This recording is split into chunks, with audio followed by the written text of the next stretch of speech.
Hello बच्चों, कैसे हैं सभी? ठीक हैं? मैं तिवारी सर और आपका हमारा प्यारा सा चैनल फिजिक्स प्लस पे आप सभी बच्चों का स्वागत है। तो चलिए आगे बढ़ते हैं अपने नेक्स्ट लेक्चर की ओर। और आज हमारा जो टॉपिक होगा, जो हम लोग लास्ट क्लास में पढ़े थे, इलेक्ट्रिक फ्लक्स, थोड़ा बहुत उसी पे रहेगा हमारा टॉपिक। और नया टॉपिक स्टार्ट करेंगे जिसका नाम होगा गॉस थ्योरम। ठीक है, पहले हम लोग क्या करेंगे, हम लोग पहले बात करेंगे इलेक्ट्रिक फ्लक्स, जो पिछला क्लास में हमने पढ़ाया था आपको। ठीक है, उसी पे पहले थोड़ा सा चर्चा करेंगे हम लोग, और फिर हम लोग थोड़ा सा क्या बोलते हैं, एक नया टॉपिक आज पढ़ेंगे जिसका नाम है गॉस थ्योरम। ठीक है, तो चलिए हम लोग जैसे बताया था आपको, हमने लास्ट क्लास में बताया था कि फ्लक्स को हम लोग फाई से डिनोट करते हैं। ठीक है, और वो फाई इज इक्वल टू कितना होता है, E vector dot A vector. ठीक है, हमने बताया था आपको कि मान लीजिए आपके पास कोई एरिया दिया है ए। ठीक है, तो उस एरिया से इलेक्ट्रिक फील्ड जो भी क्रॉस करेंगी, ठीक है, पर वो भी कैसे था, नॉर्मली, परपेंडिकुलरली बोल लीजिए चाहे नॉर्मली बोल लीजिए। ठीक है, तो उस वाले हम लोग उसको जब मल्टीप्लाई करते थे इलेक्ट्रिक फील्ड को उस एरिया से, तो हमें क्या मिलता था, इलेक्ट्रिक फ्लक्स मिलता था। और इलेक्ट्रिक फ्लक्स किस फिजिकल क्वांटिटी पे डिपेंड करती है? एक तो हमारा डिपेंड करती है इलेक्ट्रिक फील्ड पे, दूसरा डिपेंड करती है एरिया पे। ठीक है, कि एरिया कितना एरिया है, और तीसरा डिपेंड करती है कि कितने एंगल पे इलेक्ट्रिक फील्ड और एरिया वेक्टर एक दूसरे से इंक्लाइंड है, चाहे कितने एंगल पे हैं। ये बात आप लोग उस दिन समझ गए थे। ठीक है, उसमें थोड़ा सा आप लोग ऐड कर लीजिएगा एक दो पॉइंट और, कि ऐसा यूनिट ऑफ इलेक्ट्रिक फ्लक्स कितना हो जाएगा, ये हो जाएगा न्यूटन मीटर स्क्वायर पर कूलम। क्योंकि हम लोग इलेक्ट्रिक फील्ड का पता है, इलेक्ट्रिक फील्ड का होता है न्यूटन पर कूलम, सॉरी, इलेक्ट्रिक फील्ड का क्या होता था, फोर्स पर यूनिट चार्ज, तो होता था न्यूटन पर कूलम। और एरिया का क्या हो जाएगा, मीटर स्क्वायर, कॉस थीटा तो यूनिटलेस होगा। ठीक है, तो ऐसा यूनिट ऑफ इलेक्ट्रिक फ्लक्स कितना हो गया, न्यूटन मीटर स्क्वायर पर कूलम। ठीक है, अब देखिए, it is a scalar quantity. हम लोग को पता है, फर्स्ट में पढ़े हैं कि दो वेक्टर का डॉट प्रोडक्ट हमेशा स्केलर क्वांटिटी देता है। तो यहां से ही क्लियर हो गया था कि जो भी हमारा फ्लक्स आएगा वो किस टाइप का क्वांटिटी होगा, वो स्केलर क्वांटिटी होगा। तो उसको भी एक पॉइंट वाइज बोर्ड एग्जाम में लिखने के लिए हमने एक पॉइंट बनाकर लिख दिया है, ताकि आप इसको लिख सकें कि it is a scalar quantity. ठीक है, अब आगे बढ़ते हैं, डायमेंशन ऑफ इलेक्ट्रिक फ्लक्स कैसे निकालेंगे और कितना होगा। डायमेंशन निकालने के लिए हमको पता है फाई इजिकल टू ई होता है। ठीक है, तो फिर phi equal to electric field होता है एफ अपॉन क्यू, तो फोर्स का होता है M L T minus two. Force का डायमेंशन कितना होता है, F equal to M A, mass का हो जाएगा एम, और एक्सेलरेशन का होता है एल टी माइनस टू। तो फोर्स का M L T minus two हो गया। ठीक है, और फिर हमारा एरिया का क्या हो जाएगा, एल स्क्वायर, और नीचे चार्ज का हम लोग कैसे लिखते हैं, Q is equal to I T. हम लोग 10th में पढ़ चुके हैं, करंट इजिकल टू होता है rate of flow of charge, Q upon T. तो वहां से क्यू इजिकल टू क्या हो जाएगा, आई टी। तो आई टी मतलब करंट, करंट का मतलब एम्पियर, और टाइम को टी से, तो ये हो जाएगा ए टी। अब इसको फिर रीअरेंज करेंगे तो हमारा फॉर्मूला फ्लक्स का बोल रहा हूं, हाँ, फ्लक्स का जो डायमेंशन फॉर्मूला बन जाएगा वो कितना बन जाएगा, एम एल के पावर 3 टी के पावर -3 ए के पावर -1। ये हमारा डायमेंशन हो गया, डायमेंशन फॉर्मूला हो गया किसका, इलेक्ट्रिक फ्लक्स का। ठीक है, अब एक छोटा सा क्वेश्चन देखते हैं। अभी तक हमने एग्जाम्पल जो दिया था आपको, उसमें हमने 2 डायमेंशनल बॉडी, जैसे ओपन सरफेस एरिया के ऊपर जो भी क्वेश्चन दिया था, एक क्वेश्चन हम लोग क्या करते हैं, 3 डायमेंशनल बॉडी के ऊपर थोड़ा सॉल्व कर लेते हैं, तो थोड़ा सा इसका भी कंसेप्ट आपको बन जाएगा। ठीक है, तो मान लेते हैं हम लोग को जो दिया है, एक इलेक्ट्रिक फील्ड दिया है E naught I cap, E naught I cap, एक इलेक्ट्रिक फील्ड दिया है जिसमें उसका मैग्नीट्यूड कितना है, ई नॉट है, और डायरेक्शन कहां पे है, उसका डायरेक्शन कहां पे है, एक वेक्टर क्वांटिटी हो जाएगा, ये एक वेक्टर क्वांटिटी हो जाएगा। इसका डायरेक्शन कहां है, आई कैप, मतलब एक्स एक्सिस के डायरेक्शन में है। तो पूछा है find electric flux through cube A B C D E F G H. ये जो क्यूब है इसके थ्रू कितना इलेक्ट्रिक फ्लक्स होगा उसको हमको बताना है। समझ में आया? तो एक क्वेश्चन समझ गए क्या बोल रहा है? हमारे पास एक क्यूब दिया होगा, है ना, क्लोज्ड बॉडी है, ठीक है, और इस वाले में हम लोग को दिया है कि एक इलेक्ट्रिक फील्ड है जो एक्स एक्सिस के अलोंग जा रहा है, जिसका मैग्नीट्यूड कितना दिया है, ई नॉट, ठीक है ना।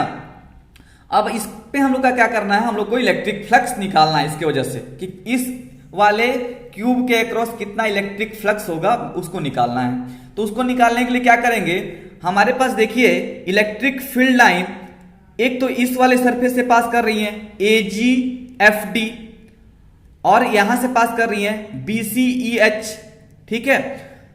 तो पहला काम क्या करना है, हमको तो एरिया वेक्टर निकाल लेना है। एरिया वेक्टर कहां कहां होगा, इस वाले सरफेस के लिए, इस वाले सरफेस के लिए एरिया वेक्टर कहां होगा, हमको पता है क्लोज सरफेस एरिया के लिए एरिया वेक्टर हमेशा परपेंडिकुलर होता है और आउटसाइड नॉर्मल, आउटसाइड द क्या बोलते हैं, सरफेस होता है, कभी भी इनवर्ड नहीं होता। ये बात हमने बताया था open surface area, close surface area जब बताया था, वेक्टर क्वांटिटी उसमें डिस्कस किए थे हम लोग, तो उसमें हमने बताया था कि जो भी क्लोज्ड बॉडी होता है उसका एरिया वेक्टर हमेशा आउटवर्ड नॉर्मल होता है, ठीक है। तो इस सरफेस का आउटवर्ड किधर, इधर बाहर, और इसके नॉर्मल एकदम परपेंडिकुलर डायरेक्शन में एरिया वेक्टर होगा।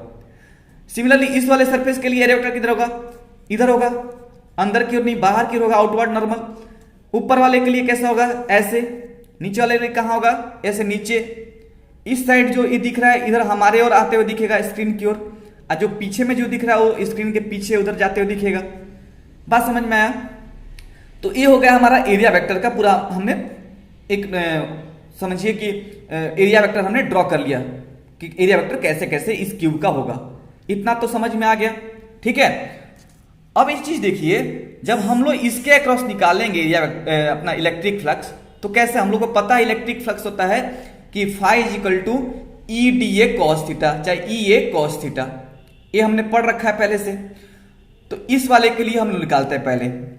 तो चलिए हम लोग बात कर लेते हैं, उसको लिख लेते हैं phi AGFD, phi flux through surface area AGFD, इसके अक्रॉस कितना फ्लक्स जाएगा।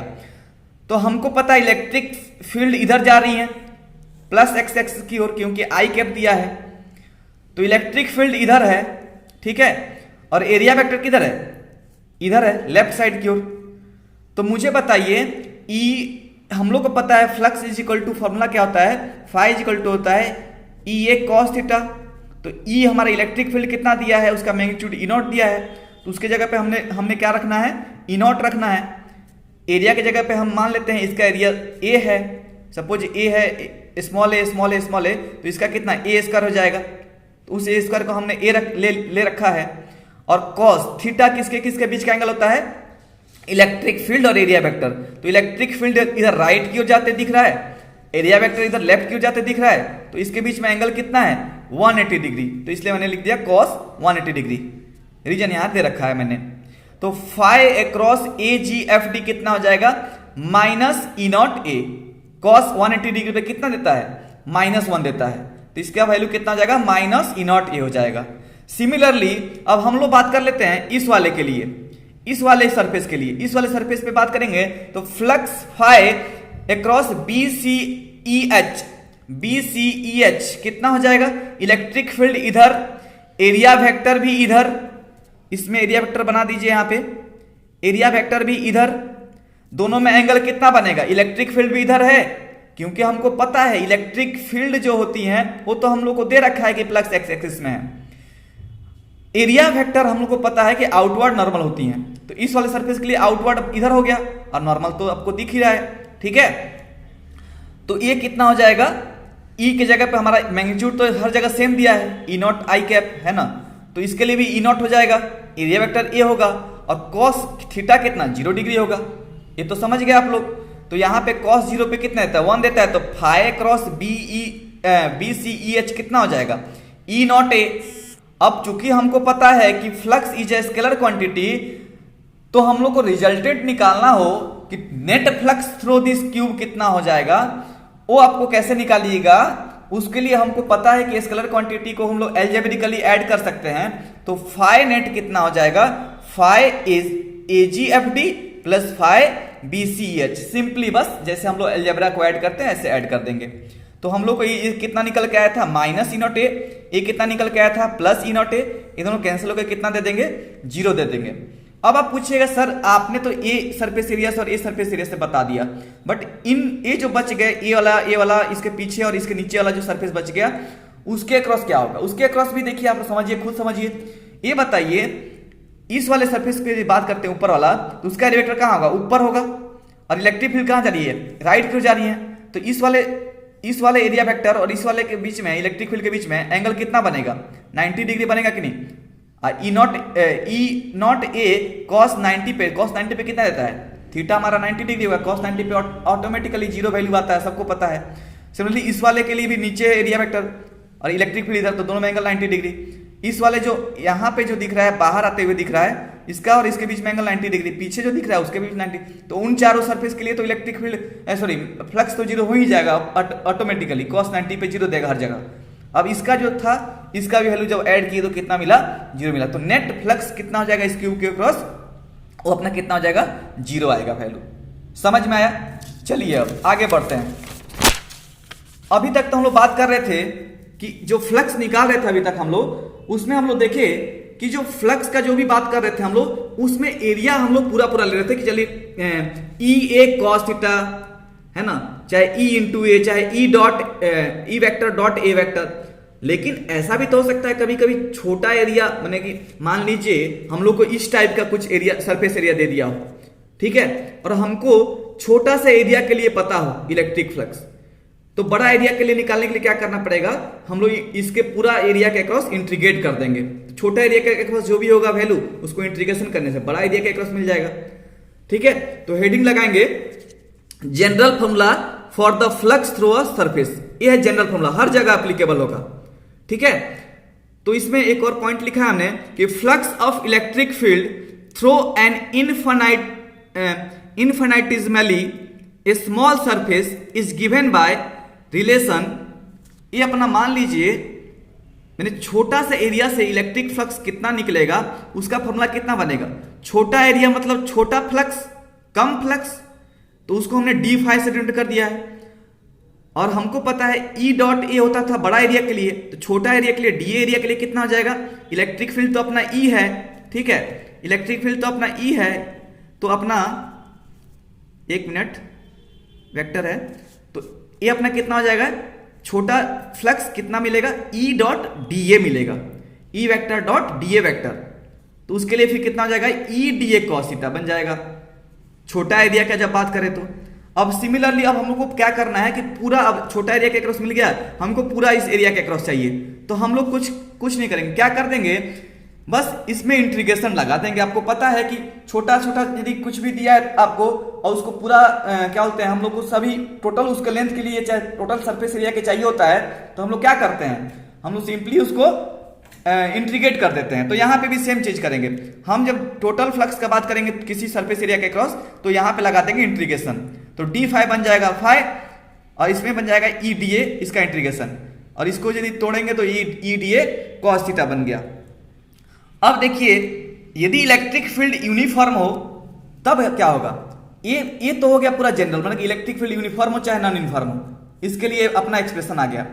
यूनिफॉर्म इलेक्ट्रिक फील्ड होगा मतलब कांस्टेंट होगा, तो क्या होगा, ये जो इलेक्ट्रिक फील्ड है ना एक एज ए कांस्टेंट बिहेव करेगा, और कांस्टेंट जो भी टर्म होता है इंटीग्रेशन के अंदर उसको क्या करते हैं, बाहर ले आते हैं इंटीग्रेशन से। तो बस इसमें कुछ खास नहीं है, बस हम इतना ही कहना चाहते थे यहाँ पे कि इलेक्ट्रिक फील्ड यूनिफॉर्म होगा तो इस वाले को हम लोग इसको इंटीग्रेशन से बाहर लेकर के simply D A cos theta को इंटीग्रेट कर देते हैं। तो यहाँ पे हमने लिख रखा है कि D phi equal to phi बन जाएगा ई डी ए, फिर E D A cos theta, E cos theta बाहर आ जाएगा, ठीक है, और सिर्फ इंटीग्रेशन किसका होगा, डी ए का इंटीग्रेशन हो जाएगा, यदि ई कांस्टेंट हुआ यूनिफॉर्म हुआ तब का केस है, ठीक है। और ये अपना जनरल केस है, हर जगह एप्लीकेबल है। समझ में आया। अब चलते हैं नेक्स्ट अपना टॉपिक की ओर। अपना नेक्स्ट टॉपिक है गॉस थ्योरम, ठीक है। नेक्स्ट टॉपिक क्या है, गॉस थ्योरम। देखिए गॉस थ्योरम क्या होता है, Gauss theorem states that the total flux through a closed surface, total flux through a closed surface is 1 by epsilon naught times the net charge enclosed by the close surface. इसका मतलब क्या हुआ, एक example लेके समझाते हैं, समझिए इस बात को कि क्या होता है गॉस थ्योरम। मान लीजिए आपको क्या दिया है, कहीं एक छोटा सा चार्ज क्यू दिया है, ठीक है। अब हमको निकालना है कि छोटा सा चार्ज के वजह से कितना फ्लक्स जनरेट होगा।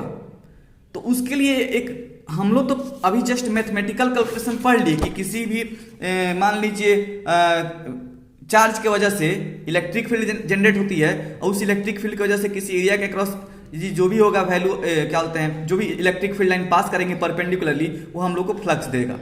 लेकिन यदि हम लोग बात करें कि उसको एक साइंटिस्ट थे गॉस, ठीक है, उसको शॉर्टकट निकाल के दिए कि मान लीजिए कोई चार्ज आपको क्यू दिया है, तो उसके कारण इलेक्ट्रिक फ्लक्स कितना होगा, उसके लिए एक नहीं कि क्या बोलते हैं, एक हम लोग को मैथमेटिकल एक क्या बोलते हैं एक्सप्रेशन दिए, जिससे हम लोग क्या कर सकते हैं इजीली बिना मैथमेटिकल कैलकुलेशन के, ठीक है, ज्यादा लेंदी कैलकुलेशन ना करते हुए हम लोग बता सकते हैं, ठीक है। तो देखिए उन्होंने क्या कहा कि मान लीजिए कोई क्यू चार्ज है, ठीक है, और तो उसको क्या करते हैं हम लोग किसी क्लोज सरफेस में एनक्लोज कर देते हैं। जैसे हमने यहाँ पे एक स्पेरिकल सरफेस एनक्लोज किया, ठीक है।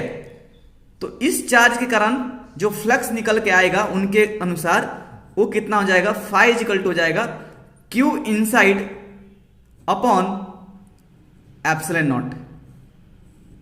यही बोले थे वो कि किसी चार्ज क्यू के कारण जो कि किसी क्लोज सरफेस के अंदर है, उसके कारण जो फ्लक्स आएगा वो 1/ε0 टाइम्स किसके इक्वल होगा, इनसाइड, जो भी चार्ज इनसाइड में होगा उस सरफेस एरिया के।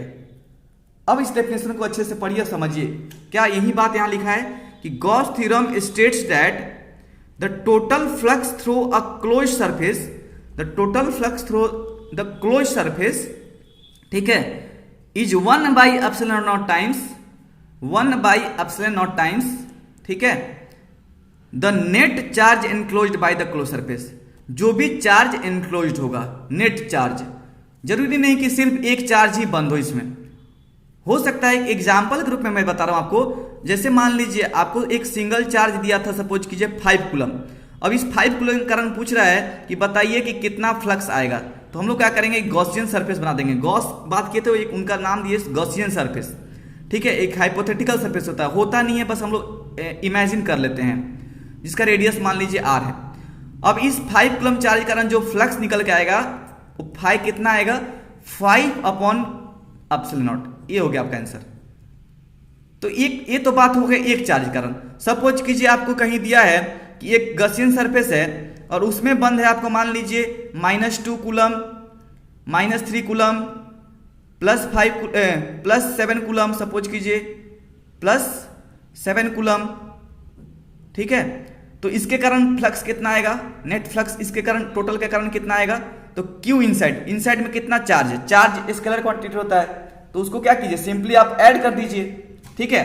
तो कितना चार्ज हो जाएगा, हम लोग क्या लिखे थे -2 कूलम, -2 -3 -5 कूलम हो गया, और ये +7, तो +7 -5 +2 कूलम, तो आंसर कितना हो जाएगा, +2/ε0।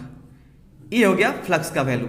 और कूलम नहीं होगा यूनिट, इसका भी तो यूनिट कुछ आता है, इसका यूनिट कितना निकल के आया था, न्यूटन मीटर स्क्वायर पर कूलम आएगा आंसर, ठीक है। बट ये कहानी समझ में आया कि क्या कि जो चार्ज सिर्फ एक सिंगल चार्ज जरूरी नहीं कि बंद हो सकता है कोई क्यू इनसाइड, मतलब कहने का जो भी नेट चार्ज है यहाँ पे उसको पहले ऐड कर लेंगे और तब उसको ε0 से डिवाइड कर देंगे, तो हम लोग को नेट फ्लक्स मिल जाता है किसी भी सरफेस के क्रॉस। समझ में आया। तो यही अपना गॉस थ्योरम कहता है। Gauss theorem states that total flux through a close surface is 1/ε0 times the net charge enclosed by the close surface, ठीक है। मैथमेटिकली इसको कैसे लिखते हैं, फाई ई हमको तो पता है ना, साइक्लिक इंटीग्रल होता है, सरफेस इंटीग्रल, ठीक है, E.dA, और कितने के बराबर आता है, Q/ε0। यहां पे Q इन लिख लीजिएगा, जो भी चार्ज अंदर में बंद होगा, क्योंकि क्या होता है इसी क्वेश्चन में मान लीजिए मैं +10 कूलम बाहर कर दिया, बाहर में रख दिया कोई चार्ज, और तब पूछूं इस सिस्टम के कारण बताइए कितना फ्लक्स आएगा, तो सिर्फ अंदर के चार्ज को हम लोग कंसिडर करते हैं, बाहर वाला चार्ज के कारण इलेक्ट्रिक फ्लक्स 0 हो जाता है। ठीक है, इसके कारण फ्लक्स जीरो होता है। इसका भी रीजन है। इसका रीजन क्या है कि हमको पता है, इसमें देखिए हमको पता है, जैसे मान लीजिए ये अपना, ये तो हम लोग गॉसियन सरफेस स्फेरिकल ले लिए थे।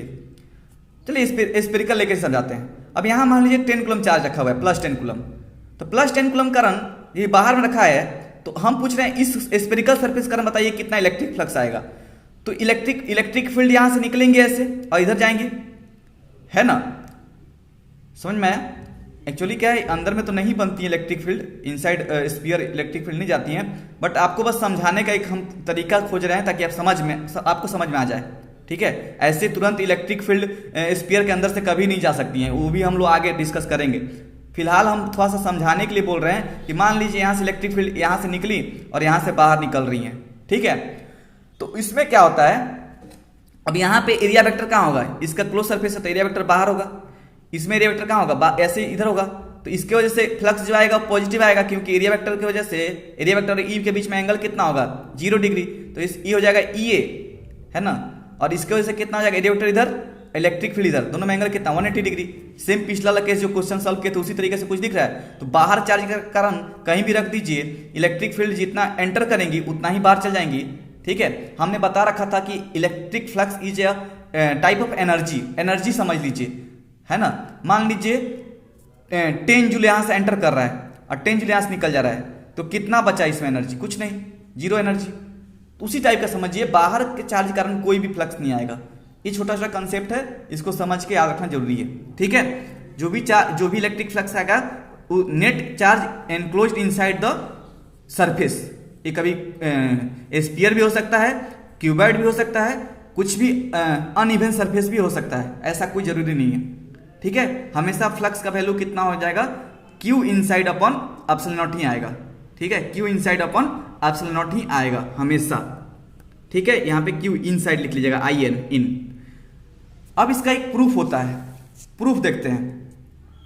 मान लीजिए कि हमारे पास एक स्फीयर है जिसके सेंटर में हम लोग सिंगल एक चार्ज प्लस Q चार्ज ले लेते हैं। एक हाइपोथेटिकल हम लोग स्फेरिकल सरफेस बना रहे हैं, ठीक है, जिसका रेडियस r है और उसके सेंटर में कोई प्लस Q चार्ज रखा गया है। और हम क्या करेंगे, उस स्फीयर के सरफेस से छोटा सा एक एरिया काट लेंगे, जिस एरिया से एक इलेक्ट्रिक फील्ड पास कर रही होंगी। इलेक्ट्रिक फील्ड तो चारों ओर जा रही होंगी, हर जगह से ऐसे जा रही होंगी। ठीक है, समझ में आया। तो हम यहां वही लिखे हैं, let us consider a point charge Q surrounded by a spherical surface of radius r centered on the charge Q as shown in figure। ठीक है, जिसका सेंटर कहां पे है, चार्ज Q के ऊपर है। ठीक है, या फिर ऐसा बोल लीजिए, चार्ज Q कहां पे रखा हुआ है, स्फेरिकल सरफेस के सेंटर पर रखा गया है, ऐसे भी समझ सकते हैं। ठीक है ना, यहां तक क्लियर है। अब मान लेते हैं इसका total area, surface area A ले लेते हैं, और छोटा सा एरिया हम लोग क्या किए हैं, DA काट लिए हैं, छोटा सा एरिया DA काट लिए। तो इसका हमको पता है स्फेरिकल सरफेस है, तो इसका एरिया वेक्टर कहां होगा, आउटवर्ड नॉर्मल, हर पॉइंट पे बाहर बाहर होगा, ऐसे ऐसे। बात समझ में आया, क्लियर है। तो ये बताइए, अब यहां से इलेक्ट्रिक फील्ड तो प्लस चार्ज है, इलेक्ट्रिक फील्ड भी बाहर बाहर रहेंगी, है कि नहीं, इलेक्ट्रिक फील्ड भी बाहर बाहर रहेंगी। ठीक है ना। तो क्या है, ये हमने क्या रखा है, इसको हमने नाम दे दिया स्फेरिकल गॉसियन सरफेस। ठीक है, स्फेरिकल गॉसियन सरफेस बोलते हैं। तो अब आगे बढ़ते हैं, इलेक्ट्रिक फील्ड कितना हो जाएगा, electric field at any point on the surface of sphere. Electric field at any point on the surface of sphere कितना हो जाएगा। हमको पता है इस Q चार्ज कारण r डिस्टेंस हो गया। ठीक है, ये Q है, ये r डिस्टेंस पे हमको इलेक्ट्रिक फील्ड निकालना है। इलेक्ट्रिक फील्ड का फॉर्मूला हम लोग पढ़ चुके हैं already, E is equal to 1/4 pi epsilon naught Q/r² होता है। ठीक है, तो कितना हो जाएगा, E is equal to 1/4 pi epsilon naught Q/r²। साथ साथ एक और चीज बता दें आपको। अच्छा, ये बताइए, इलेक्ट्रिक फील्ड यहाँ पे इस पॉइंट पे जितना आएगा, क्या मैं यहाँ पे यदि इस पॉइंट पे बात करूं, क्या इलेक्ट्रिक फील्ड सेम होगा कि नहीं होगा। यहाँ पे भी छोटा सा एरिया काट लें और इलेक्ट्रिक फील्ड पूछे, तो क्या इलेक्ट्रिक फील्ड का वैल्यू उतना ही 1/4 पाई एप्सिलॉन नॉट Q/r² होगा कि नहीं होगा। क्या इस पॉइंट पे भी उतना ही होगा कि नहीं होगा, क्या इस पॉइंट पे भी उतना ही होगा कि नहीं होगा। चूंकि डिस्टेंस आर है, स्पेरिकल सरफेस है और क्यूब चार्ज के कारण पूछ रहे हैं हम लोग इलेक्ट्रिक फील्ड, तो जितना यहाँ पे होगा उतना ही इस पॉइंट पे होगा, उतना ही इस पॉइंट पे भी होगा, उतना ही इस पॉइंट पे। क्या हर पॉइंट पे, स्फीयर के हर पॉइंट पे अपना इलेक्ट्रिक फील्ड सेम होगा कि नहीं होगा? मतलब इलेक्ट्रिक फील्ड यहाँ पे इस पॉइंट के अक्रॉस कांस्टेंट है कि नहीं है? सभी मैंने सरफेस के अक्रॉस कांस्टेंट है कि नहीं है? ठीक है, सरफेस के हर एक पॉइंट के अक्रॉस इलेक्ट्रिक फील्ड कांस्टेंट है, इसलिए बता रहे क्योंकि उसका यूज है आगे। देखिए आगे अब देखिए आगे क्या लिखा गया है कि electric flux through area DA is given bye, उसको वर्ड में लिखा गया है। अब इलेक्ट्रिक फ्लक्स हमको पता है छोटा सा एरिया से छोटा सा इलेक्ट्रिक फ्लक्स आएगा, उसको हमने डी फाई ले रखा है यहाँ पे, और उसका वैल्यू कितना हो जाएगा? E vector dot D A vector, छोटा सा एरिया के लिए छोटा सा फ्लक्स। ठीक है, अब पूरा फ्लक्स चाहिए होगा तो इंटीग्रेट कर देंगे दोनों साइड, तो हमने लगा रखा है इंटीग्रेशन, यहाँ पे इंटीग्रेट कर दिए दोनों साइड। और इंटीग्रेशन कहाँ से कहाँ? जीरो से कैपिटल ए, मतलब छोटा जीरो जो भी है अपना एरिया, अब पूरा एरिया ए कैपिटल ए के कारण, मतलब कि पूरा एरिया के कारण कितना फ्लक्स होगा वो हम लोग इंटीग्रेट कर देंगे, लिमिट लगा देंगे जीरो से ए, और ये हो जाएगा ई डॉट डी ए। अब इस ई डॉट डी ए को तोड़िएगा तो कितना हो जाएगा? यहां से थोड़ा डॉट नहीं दिख रहा है, डॉट लगा दीजिए, ये हो गया डॉट। अब ई डॉट डी ए कितना बन जाएगा? ई डॉट डी ए बन जाएगा E D A cos theta, बन जाएगा ना? ठीक है, इतना तो आता है सबको। अब डी फाई का इंटीग्रेशन कितना बन गया? फाई बन गया।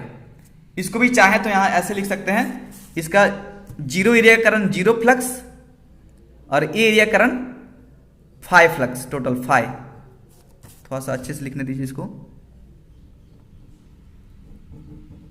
ठीक है। तो इसका डी फाई का इंटीग्रेशन फाई बन जाएगा, लिमिट फाई जीरो से phi, phi minus zero phi दे देगा। ठीक है, इंटीग्रेशन बेसिक इंटीग्रेशन तो आप लोग पढ़े होंगे, ठीक है ना। तो ये हो जाएगा कितना? फिर से वहीं जीरो से ए, ठीक है, जीरो से ई डी ए कॉस थीटा। ये बताइए थीटा किसके किसके बीच का एंगल होता है? इलेक्ट्रिक फील्ड और एरिया वेक्टर के क्रॉस, सॉरी इलेक्ट्रिक फील्ड और एरिया वेक्टर के बीच का एंगल होता है थीटा। यहां पे इस फिगर में किसी पॉइंट पे आप बात कर लीजिए, जहां भी डी ए काटना हो काट लीजिए। इलेक्ट्रिक फील्ड हमेशा बाहर की ओर है कि नहीं? हर पॉइंट पे हम लोग को पता है इलेक्ट्रिक फील्ड प्लस चार्ज करना बाहर बाहर निकलता है, और एरिया वेक्टर भी तो आउटवर्ड नॉर्मल है, बाहर बाहर है। तो इलेक्ट्रिक फील्ड और एरिया वेक्टर में एंगल कितना बन रहा है? इलेक्ट्रिक फील्ड इधर, एरिया वेक्टर इधर, एंगल कितना? 0 डिग्री। यहां भी डी ए काट लीजिए, इलेक्ट्रिक फील्ड कहां होगा? इधर बाहर की ओर होगा, एरिया वेक्टर भी कहां होगा? इधर बाहर की ओर, एंगल कितना? 0 डिग्री। हर पॉइंट पे क्या एंगल ई और डी ए में एंगल 0 आ रहा है कि नहीं आ रहा है? तो यहां से देखिए कॉस कितना डाल देंगे? कॉस 0, कॉस 0 पे कितना आता है? 1 देता है। तो ये कितना फाइव इक्वल टू कितना बन जाएगा? 0 to a ई डी ए। अब आगे बढ़ते हैं, इंटीग्रेशन एरिया हमारा कितना है? स्पेरिकल सरफेस का सरफेस एरिया कितना होता है? 4 पाई आर स्क्वायर। तो ये हो जाएगा, अब ई हमको पता था, ई अपने बता रखे थे, ई हर जगह कांस्टेंट है हर पॉइंट पे, तो कांस्टेंट हमको इंटीग्रेशन से बाहर ले आते हैं, हमको पता है, ये बात बता चुके हैं। जो भी कांस्टेंट टर्म होता है इंटीग्रेशन से बाहर आ जाता है, तो अपना ई हमने बाहर ले आया, और इसका इंटीग्रेशन लिमिट कहां से कहां डाल दिया? 0 से 4 पाई स्क्वायर डी ए का इंटीग्रेशन। अब डी ए का इंटीग्रेशन कितना बन जाएगा? आगे देखिए, ई का वैल्यू पहले पुट कीजिए। ई का वैल्यू कितना हम लोग पता है? 1/4 pi epsilon naught Q by R square. पीछे जाके देख लीजिए, ये वाला 1/4 pi epsilon naught Q by R square, ठीक है। उसको यहां लाके हम डाल दिया, और डी ए का इंटीग्रेशन ए बन गया, लिमिट कहां से कहां? 0 से 4 पाई आर स्क्वायर, 0 से 4 पाई आर स्क्वायर। तो फाइव इक्वल टू कितना बन जाएगा? अब इसको पुट कीजिए, 1/4 pi epsilon naught Q by R square, और एरिया का इसको upper limit minus lower limit करेंगे तो कितना आ जाएगा? 4 पाई आर स्क्वायर हो जाएगा। तो आर स्क्वायर से आर स्क्वायर कटेगा, 4 पाई से 4 पाई कट जाएगा, ठीक है। तो ये कितना बच गया? Q by epsilon naught. तो फाइव इक्वल टू कितना हो गया? Q by epsilon naught. यही है गॉस थ्योरम का प्रूफ कि flux due to small charge Q enclosed inside sphere, या फिर कोई भी क्लोज सरफेस, कितना निकल के आता है? Q inside upon epsilon not. ये चार्ज कहाँ था? अंदर में था। बार बार मैं इन नहीं लिख रहा हूं, लेकिन आप समझिए जो चार्ज होता है वो इनसाइड में ही होता है, उसी चार्ज को कंसिडर करते हैं, बाहर के चार्ज को कंसिडर नहीं करते हैं। क्लियर है? यहां तक समझ में आया सबको? फिर देखिए गॉसियन सरफेस, हम जो रिपीट कर रहे हैं बार बार, गॉसियन सरफेस क्या होता है?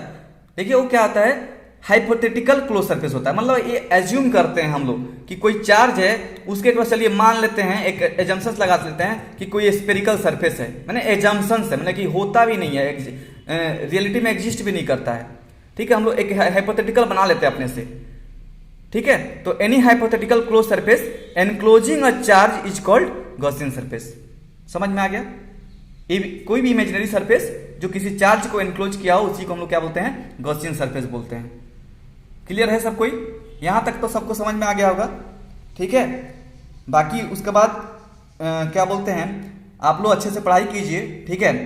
और हम लोगों का चैप्टर अब लगता है कि अब एंड पे ही आने वाला है, कुछ दिन 2-3 और लेक्चर बनेगा, उसका चैप्टर खत्म हो जाएगा हमारा फर्स्ट चैप्टर, ठीक है। और थोड़ा मेहनत कीजिए, पढ़ाई कीजिए अच्छे से, ठीक है ना। चलिए फिर आज का सेशन यही खत्म करते हैं और इस पर देखते हैं कुछ न्यूमेरिकल हो सकता है तो नेक्स्ट क्लास में लेकर आएंगे आपके लिए और उस पर हम लोग फिर डिस्कशन किया जाएगा, ठीक है ना। चलिए, थैंक यू।